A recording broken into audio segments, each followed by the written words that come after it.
नमस्कार, मैं हूं आपके साथ आशा सरमाल। आप देख रहे हैं रिपोर्टर और रिपोर्टर में आज हम बात करेंगे सबसे पहले डीडीसी चेयरमैन के जो चुनाव हो रहे हैं उसको लेकर, क्योंकि लगातार जम्मू कश्मीर के अंदर डीडीसी चेयरमैन के चुनाव लगातार होते हुए दिख रहे हैं। लेकिन उसमें सबसे बड़ी बात यहां पर यह है कि गुपकार अलायंस पूरी तरह से पिछड़ता हुआ नजर आ रहा है, क्योंकि ज्यादातर अगर हम देखें तो निर्दलीय उम्मीदवार ही सामने आ रहे हैं और इक्का दुक्का जो सीट है वहां पर नेशनल कॉन्फ्रेंस और पीडीपी काबिज होती हुई दिख रही है।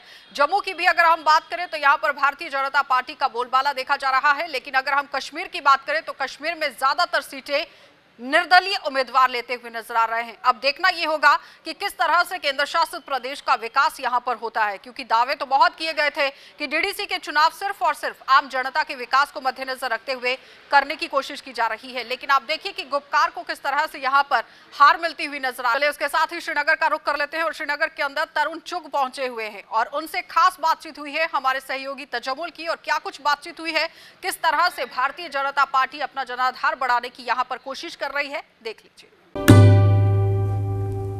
जम्मू कश्मीर में डीडीसी चुनावों के बाद अब बाज़ाब्ता तौर पर डीडीसी चेयरमैन बने और तरुण चुग जी लगातार जम्मू कश्मीर आते रहे और कुछ बड़ी डेवलपमेंट्स हुई। शाहनवाज हुसैन साहब जम्मू कश्मीर से वापस गए तो कैबिनेट मिनिस्टर वहाँ पे हुए और क्या कुछ होने जा रहा है इस पे बातचीत करेंगे। 84 में डॉक्टर अब्दुल्ला ने कहा कि गुलाम मोहम्मद शाह साहब ने भी उस वक्त वही किया, तो क्या 87 में इलेक्शन रिग करने के बाद तरुण चुग जी उस पर बातचीत करेंगे या नहीं। दरअसल दीनदयाल उपाध्याय को ट्रिब्यूट पेश करने के लिए श्रीनगर के पार्टी हेड ऑफिस पे एक तकरीब हुई जिस पर कार्यकर्ताओं की बड़ी तादाद मौजूद थी। बहुत बहुत शुक्रिया। पहले दीनदयाल उपाध्याय के बारे में बताइएगा कि उनके रोल को आपने कहा कि बड़ा, जब इंडस्ट्री की बात करते हैं, जब जम्मू कश्मीर में मुल्क में हम इन्वेस्टमेंट की बात करते हैं, विकास की बात करते हैं, तो इनका रोल बहुत ज़्यादा बेहतर रहा है। थोड़ा सा उस पर आएंगे, उसके बाद सियासी में। ऐसा है कि पंडित दीनदयाल उपाध्याय एक ऐसे विचार का नाम है जिसने इस देश के गरीब की झोंपड़ी से लेकर उसकी ज़िंदगी में परिवर्तन कैसे एक शासन व्यवस्था ला सकती है, उसका एक दर्शन लिखा। फिर उन्होंने जब पूरा विश्व साम्यवाद और पूंजीवाद में लड़ रहा था तो उन्होंने एकात्म मानव दर्शन की, जो भारत की अपनी सोच है कि ह्यूमन को अकेले नहीं मान सकते और नेचर के बिना ह्यूमन नहीं और ह्यूमन के बिना नेचर नहीं। ये 60 के दशक में कहा। आज बड़े बड़े साइंटिस्ट आज पर्यावरणविद इस पर बोल रहे हैं। तो एक लंबी सोच वाला व्यक्ति, गरीब की चिंता करने वाला व्यक्ति, इस देश के अंदर लोकतंत्र को मजबूती कैसे दी जा सकती है, वैसा व्यक्ति पंडित दीनदयाल उपाध्याय जी थे। और उनकी सभी जो उन्होंने विचार दिए थे उनको पूरा करने का काम भारत के प्रधानमंत्री श्री नरेंद्र मोदी जी 26 मई 2014 से लेकर आज तक कर रहे हैं। सियासी बात करते हैं। डीडीसी चेयरमैन में महबूबा मुफ्ती का ट्वीट आया, कहा कि इलेक्शन को मैनिपुलेट करने की कोशिश की जा रही है। वोट लोगों ने डाले, जनता ने किसी पार्टी के लिए, किसी सेंटिमेंट के लिए वोट किया, लेकिन उसके बाद कुछ पार्टियां इस वोट को, जिसका एक डीडीसी है, उसने चेयरमैन बनाए, जिसके 4 थे वो नहीं बना सके। उन्होंने कल भी ट्वीट किया था और कहा था कि इस तरह से डेमोक्रेसी को और अटल बिहारी वाजपेयी जी का जो ख्वाब था जमहूरियत इंसानियत का, वो कहीं ना कहीं उससे हर्ट हो जाता है। ऐसा है कि शुक्र है महबूबा जी को देश की डेमोक्रेसी की याद आई है।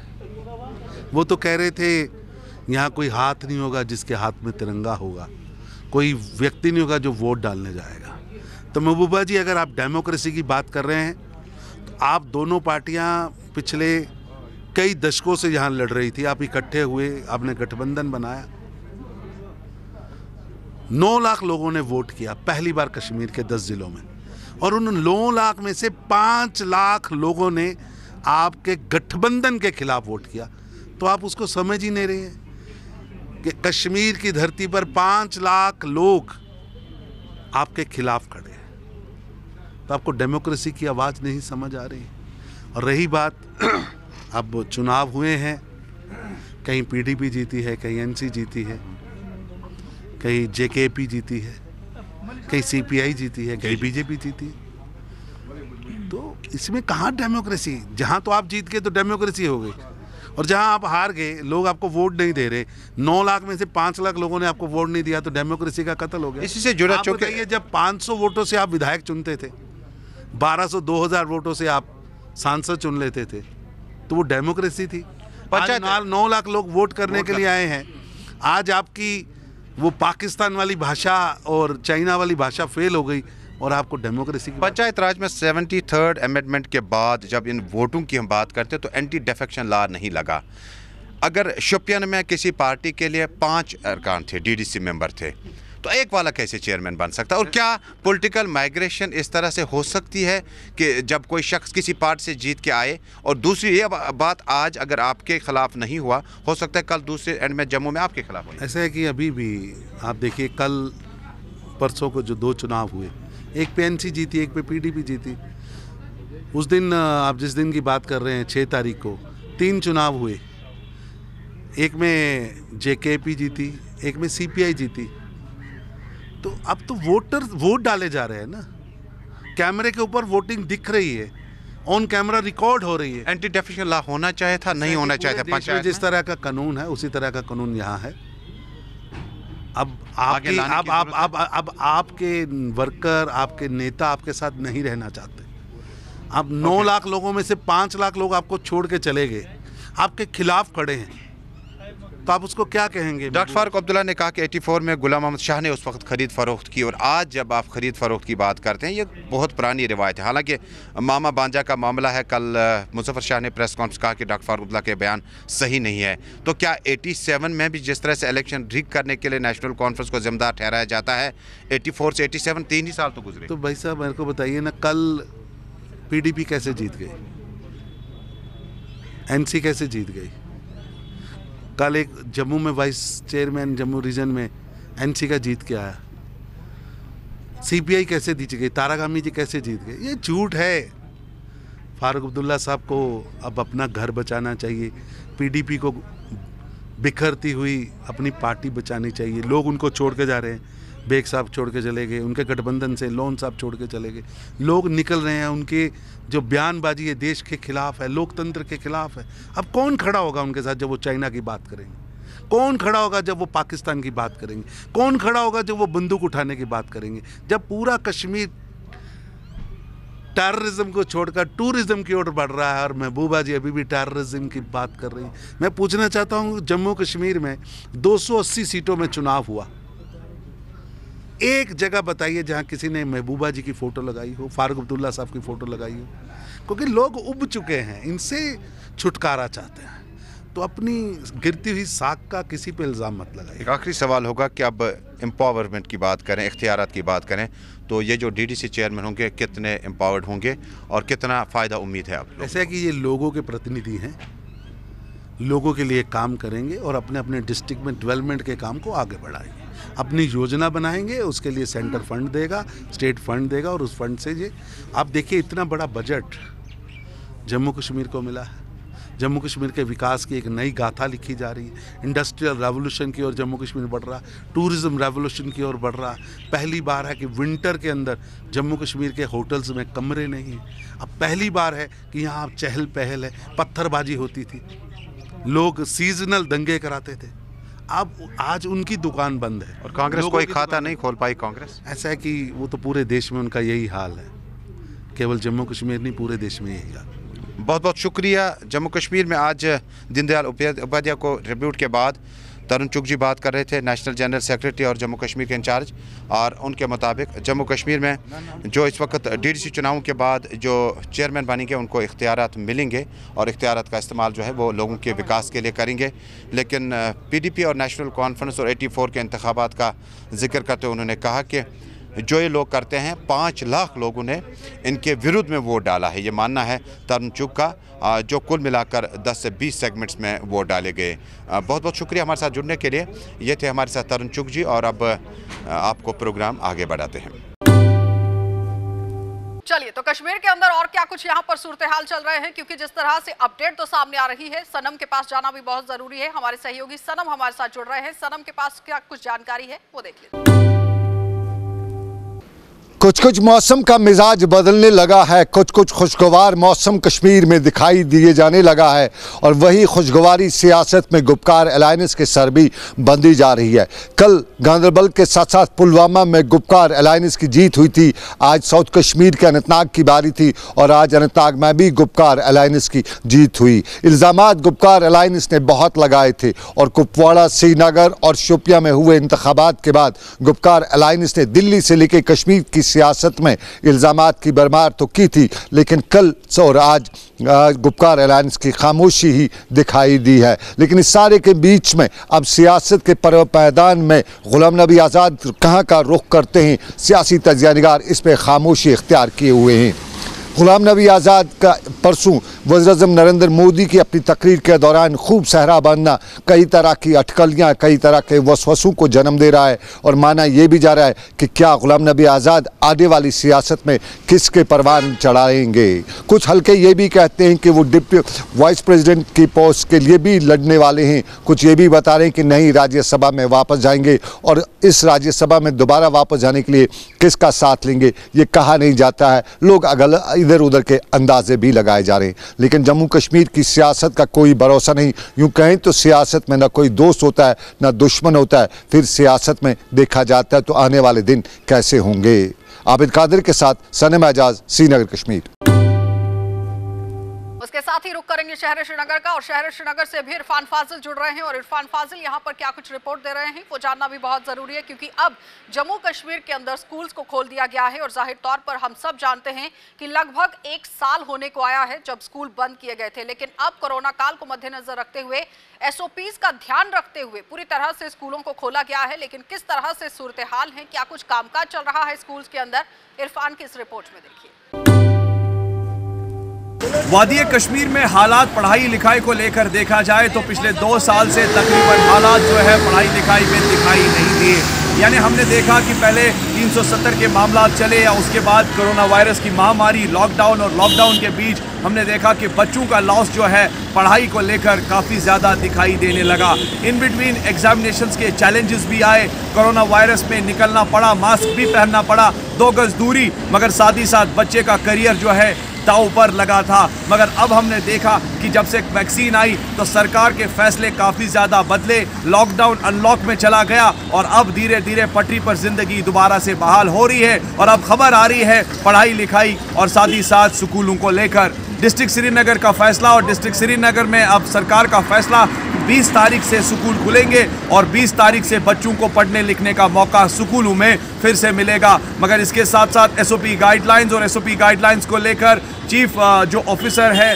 पढ़ाई, चीफ एग्जीक्यूटिव ऑफिसर जो है, ख़ास तौर पर अगर बात करें एजुकेशन जोन को लेकर, उनका जो कहना है और उनका जो मानना है कि इस इन बिटवीन जो है 12 तारीख से ही जो काम है वो शुरू किया जाएगा। यानी साफ़ सफाई के मामला, पानी के मामला, रहने के मामला, फर्नीचर के मामला और सबसे ज़्यादा डिसइंफेक्टेड एरियाज़ जो ख़ास तौर पर जो है उनका ख्याल रखना है, क्योंकि बच्चों की ज़िंदगी का सवाल है। और जब बच्चे स्कूल जाएंगे तो बच्चों के साथ कोरोना भी है। अब देखने वाली बात होगी कि 20 तारीख के बाद कश्मीर में, शहर श्रीनगर में स्कूलों का हाल क्या होगा। मगर यहाँ पर सरकार तक बात पहुँचानी ज़रूरी है, क्योंकि कोरोना की महामारी में यह जंग अभी भी जारी है, बच्चों की ज़िंदगी का सवाल है। अब देखना होगा कि किस तरीके से SOP गाइडलाइंस को फॉलो किया जाएगा और क्या माँ बाप बच्चों को स्कूल भेजेंगे, देखने वाली बात होगी।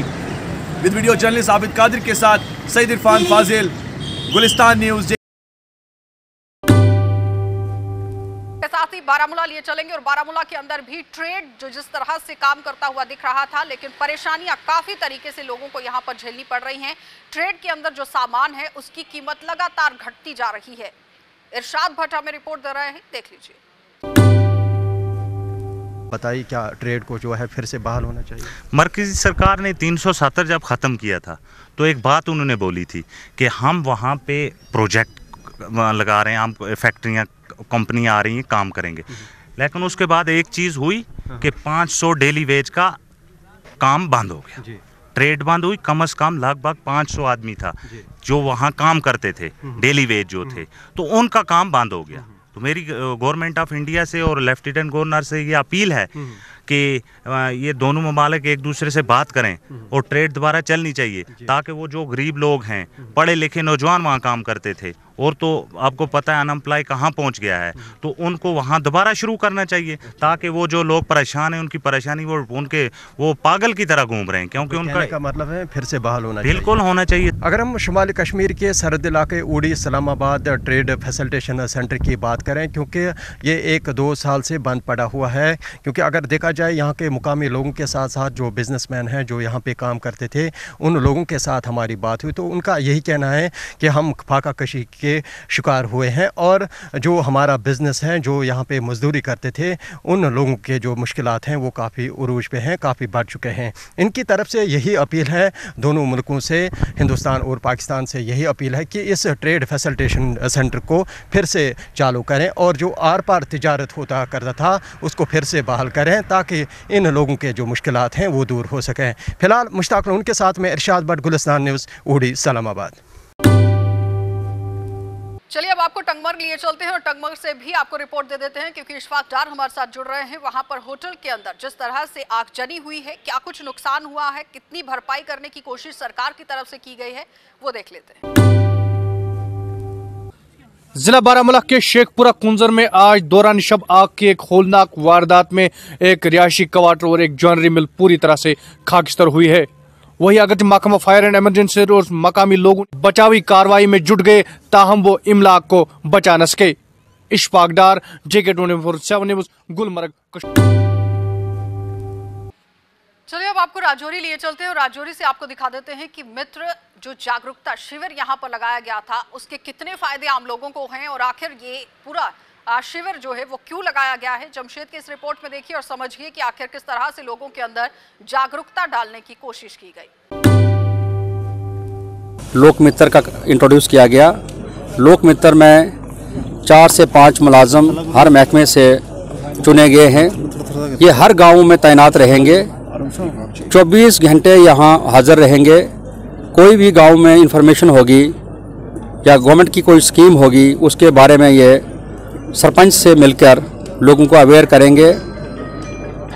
गांव के रिलेटेड कोई इंफॉर्मेशन जैसे फॉरेस्ट फायर, हाउस की फायर, चोरी चकारी या कोई भी हादसा होता है ये तुरंत हमें फ्लैश करेंगे ब्लॉक के थ्रू, पुलिस स्टेशन के थ्रू या तहसीलदार साहिबान के थ्रू। जितनी भी स्कीमें गवर्नमेंट ऑफ इंडिया की हैं या सरकार की हैं उन लोगों को घर घर जाकर डोर पे ये नॉक करेंगे, उनको स्कीम समझाएंगे और उनको डिस्ट्रिक्ट इंतज़ामिया तक पहुंचाएंगे। एक तो ये मकसद था। आज 386 गाँवों से लोक मित्र जो थे वो सब आए थे। उसमें सारे सरपंच साहिबान थे, DDC मेंबर्स थे, PDC के चेयरमैन साहिबान थे, डिस्ट्रिक्ट ऑफिसर्स थे। लगभग 1700 से 1800 अवाम यहाँ इकट्ठी हुई थी। इसके अलावा डिस्ट्रिक्ट ऑफिसर्स सारे हाजिर थे। उन्होंने अपनी स्कीमों के बारे में लोगों को इतला दी। कुछ महकमों ने यहाँ पे एग्जीबिशन लगाया, अपना जो कारकर्दगी है वो लोगों को दिखाई। इसके अलावा बेटी बचाओ बेटी पढ़ाओ ये कैंपेन 20 दिन से जब से मैंने ज्वाइन किया है इसमें हमने तेज़ी लाई है। राजौरी में अपनी नोयत का पहला लोक मित्र अवेयरनेस मेगा कैंप लगाया गया जिसमें ज़िला भर के सरपंच पंचों के साथ DDC मेंबर और BDC चेयरमैन भी शामिल हुए और ज़िला इंतज़ामिया के साथ साथ आम लोगों भी बड़ी तादाद शामिल हुए। इस कैंप का मकसद ये है कि एक लोक मित्र कमेटी बनाई जाएगी जो गाँव-गाँव तक पहुँचकर लोगों की समस्याएँ सुनेगी और इस कैंप में बड़ी तादाद में लोग पहुँचे और लोगों में खुशी भी देखने को मिली इस कैंप को लेकर, क्योंकि इस तरह का कैंप ये पहला राजौरी में लगाया गया जिसका मकसद लोगों की मुश्किलात को दूर करना है। इस मौके पर जिला इंतजामिया की तरफ से खासकर DDC राजौरी की तरफ से ये कहा गया कि इस कैंप की जो टीम बनाई गई है लोक मित्र टीम वो हर गांव तक पहुंचेगी और लोगों की मुश्किलें सुनकर वो जिला इंतजामिया तक पहुंचाएगी और जिला इंतजामिया इस लोक मित्र टीम के राब्ते में हमेशा रहेगी और लोगों की मुश्किलात उसी वक्त हल की जाएंगी। JK24 न्यूज़ 7 के लिए मैं जमशेद मलिक। आशिक हुसैन वानी है। मैं 3 सालों से इस north fresh agro cold chain तापर में काम कर रहा हूँ। हाँ जी सर। अच्छा मुझे बताइए जो इस वक्त ये कोल्ड स्टोर है कितनी कैपेसिटी यहाँ पे है?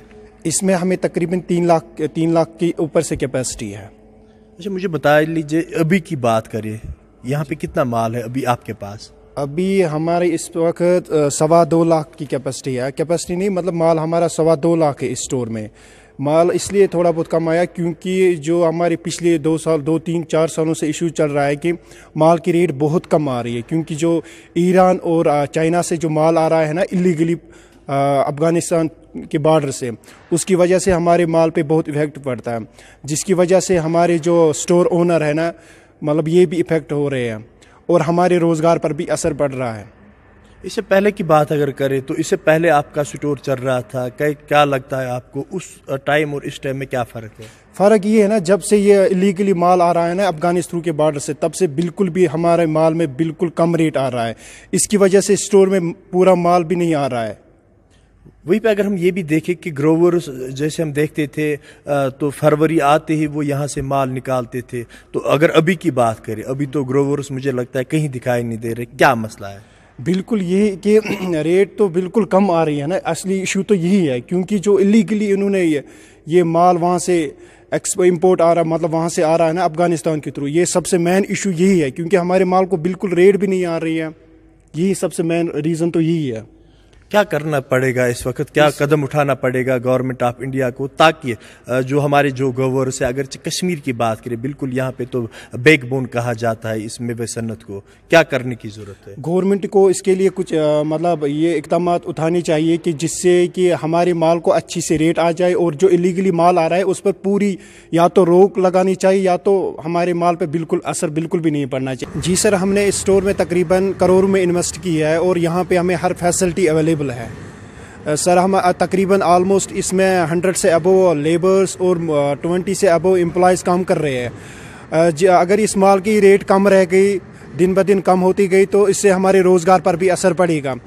हम तक गवर्नमेंट से हमारी यही रिक्वेस्ट है कि इसके ऊपर पूरे इक़दाम उठाती जाए, ताकि जो बाहर से माल मतलब इंडिया में आ रहा है थ्रू अफ़गानिस्तान बॉर्डर, उस पर रोक लगा दी जाए, जिससे हमारी माल को अच्छी रेट मिले और हमारे स्टोर को भी फ़ायदा मिले और ग्रोवर्स को भी फ़ायदा मिले। सर बिल्कुल, इस वक्त हम मौजूद है नॉर्थ कश्मीर के एक बहुत बड़े कोल्ड स्टोर में, जो नॉर्थ फ्रेश कोल्ड चेन के नाम से यहाँ पे जाना जाता है। अगर यहाँ पे बात करें, जो ग्रोवर्स के लिए यहाँ पे आसान होता था, ग्रोवर्स यहाँ पे माल रखते थे, क्योंकि अगर इस कोल्ड स्टोर की यहाँ पे बात करें 3 लाख यहाँ पे इस कोल्ड स्टोर की कैपेसिटी है। वहीं पे अगर आज की बात करें तो ग्रोवर्स फरवरी आते ही यहाँ से माल निकालते थे, मगर आज ग्रोवर्स कहीं दिखाई नहीं दे, कि ग्रोवर्स को शायद लगता है कि जो चाइना या इस वक्त जो माल दूसरे ईरान से आ रहा है, उसकी वजह से इनको यहाँ पे मुश्किलातों का सामना करना पड़ता है। क्योंकि अगर वहां की बात करें तो वहां पे कश्मीर का सेब जो है वो महंगा होता है, और दूसरे जो ईरान या अफगानिस्तान से जो भी वहां माल आता है वो तो यहां से सस्ता होता है। तो नतीजा यही है, इस वक्त यहां पे ग्रोवर्स मुश्किलातों में पड़े हैं। अगर कोल्ड स्टोर की भी यहां बात करें, ये भी टेंशन में है, क्योंकि इनके पास भी यहां पे 100 के करीब यहां पे एम्प्लॉय काम करते हैं। चाहते हैं कि गवर्नमेंट यहां पे कोई कदम उठाए ताकि ना ये यहां पे सफर करे, क्योंकि अगर कोल्ड स्टोर की यहां पे हम देखेंगे, यहां पे तो करोड़ों में इन्होंने इन्वेस्टमेंट किया है। ये चाहते थे कि अगर यहाँ पे ग्रोवर उसको फायदा मिले, उनसे फायदे मिलने से इनको भी यहाँ पे फायदा मिलता था। अब यहाँ पे गवर्नमेंट चाहे कि जल्द अज जल्द कोई कदम इक़्तिदाम उठाए, ताकि इन ग्रोवर्स या इन कोल्ड स्टोर मालिकान को नुकसान ना उठाना पड़े। राही निसार, गुलिस्तान न्यूज़, पटना। उसके साथ ही आपको लिए चलेंगे जिला सांबा, और सांबा से भी ऋषि की रिपोर्ट दिखा देते हैं, क्योंकि क्या कुछ सूरत हाल सांबा के अंदर है वो देख लेते हैं। कल ही वहां पर डीडीसी चेयरमैन के चुनाव हुए हैं, लेकिन अब क्या कुछ चल रहा है वो देखिए। उसके साथ ही आपको लिए चलेंगे किश्तवाड़, और किश्तवाड़ से भी अजय शान से बातचीत कर लेते हैं कि आखिर क्या कुछ वहां पर चल रहा है। हम इस समय सांबा जिला के सूंब ब्लॉक की तलूर पंचायत के गांव चोलेवाला चक में मौजूद हैं, और हम इसलिए यहां पर पहुंचे हैं कि आपको प्रशासनिक अधिकारियों की एक और लापरवाही बताई जाए। और हम ये कहते हैं कि हर एक ग्रामीण इलाके में विकास होगा। प्रशासनिक अधिकारी ये कहते हैं, सरकारें ये कहते हैं कि हम हर एक गांव में विकास की रफ्तार को तेज करेंगे। लेकिन अगर इस चोलेवाला चक गांव की बात करें तो मेरे साथ स्थानीय लोग यहां पर मौजूद हैं, और सबसे पहले मैं आपको ये गली दिखाना चाहता हूं। ये गली की हालत, ये रास्ते की हालत आप साफ तौर पर देख सकते हैं कि क्या हालत है। आज की इस आधुनिक दौर में भी इस तरह की आपको सड़कें, इस तरह के रास्ते आपको गांव में मिलते हैं, तो आप क्या उम्मीद कर सकते हैं कि विकास की रफ्तार जो वो तेज होगी। और यहां के लोगों को पिछले 25 से 30 सालों से यही दिक्कत पेश आ रही है कि आखिर कब इनको यहां विकास की रफ्तार तेज होती हुई दिखेगी। लोगों को आने जाने में इतनी ज्यादा दिक्कतें हैं कि आप पूछिए मत। जब बारिश आती है तो बारिश में लोगों का घरों से बाहर निकलना जो है वो बेहाल हो जाता है, और यहां छोटा सा रास्ता है और ये मेन रास्ता है इस चोलेवाला चक गांव को जो जोड़ता है, लेकिन रास्ते की हालत आपने देख ली, बद से बदतर है। मैं यहाँ के स्थानीय लोगों से जानने का प्रयास करूंगा कि आखिर क्या वजह है कि अभी तक यहाँ पर जो इस रास्ते का हल है, समाधान है, वो नहीं हो पाया। क्या ना थोड़ा मदन जी क्या आखना चाहते हो? 25-30 साल आखा कि रास्ता खराब है, की दिक्कत कोई कुछ ने पूछा नहीं? कोई नहीं पूछा, ना सरपंच ना पंच। अच्छा, इतने कोई ने काम कराया नहीं, जेला पैसा आंदा वापस हो जाता। अच्छा, वो की गल भला? इतने फिर मीड घट पैसा आंदा, 1.5 लाख आता, 2 लाख नहीं है, पुली बनागे तो 7 लाख रुपया लगेगा। अच्छा, ते एडमिनिस्ट्रेशन तक गल की तुसें? बड़े बारी की है, ते जेड़ा सरपंच बनता दूआ हाल बुलदा वो अपनी जगह बनाता। अच्छा, हाँ, यानी जो भी बनता है वो अपने बारे में सोचता है। बस बस, और कोई नहीं, गरीबे बारे कोई नहीं सोचता बस। और क्या क्या इस रास्ते को लेकर परेशानी आपको आ रही है? डिंगिया वाला ये रास्ता है। अच्छा, ते उत्तरी बहनी ये रास्ता मीन चलते लोग पुराना रास्ता। अच्छा, ये हो जाता। अच्छा, ते जो ये रास्ता नहीं, लोग आते जाते गाला कढ़ते सन। अच्छा, ये रास्ता नहीं, चोले चक्कर नहीं मने। बैक टू विलेज के कार्यक्रम हुए थे, उसका कोई फायदा आपको गाँव में? कोई फायदा नहीं। चाचा जी क्या नाम है आपका? फकीर चंद जी। फकीर जी क्या आखना चाहते हो, कि दिक्कत रास्ते लिए आ रही है? रास्ता बनया नहीं, कोई 30 साल पहले बनया वो। अच्छा, वो बाद नहीं बनया है। किसी ने नहीं पूछा? कुछ ने नहीं पूछा, सरपंच ने नहीं, मेंबर ने। आते हैं जरूर वोट लेने के लिए, वो रास्ते बारे में कोई नहीं पूछता, काम लगे। ते जेडे अधिकारी बैठे थे बड़े बड़े दफ्तर, उन्हें भी नहीं पूछा? उन्हें भी नहीं पूछा, कोई मौके नहीं थे, कोई भी आया। ये रास्ता कुदे तक कनेक्ट करता है? दरिया तक चलता है। अच्छा, दरिया वाले ये पूरे करे तक उत्थे खंबा भी टट्टा पर एक गली दे विच। कोई मुरम्मत नहीं? कोई मुरम्मत नहीं की किसी ने। उम्मीद है आपको? अजें कोई उम्मीद भी नहीं है, ऐसे ही काम लगा, उम्मीद है भी काम शायद बनिया रास्ता। अच्छा, हाँ, शिवराम सरपंच रहा उस टाइम जो लगी है पत्थर, ये पत्थर उस टाइम दिन लगे। शिवराम सरपंच रहा पथवाड़ा, उस टाइम जो पत्थर लगे मुड़ी रास्ते किसी ने बात नहीं पूछी। किसी ने नहीं पूछा? किसी ने नहीं पूछा।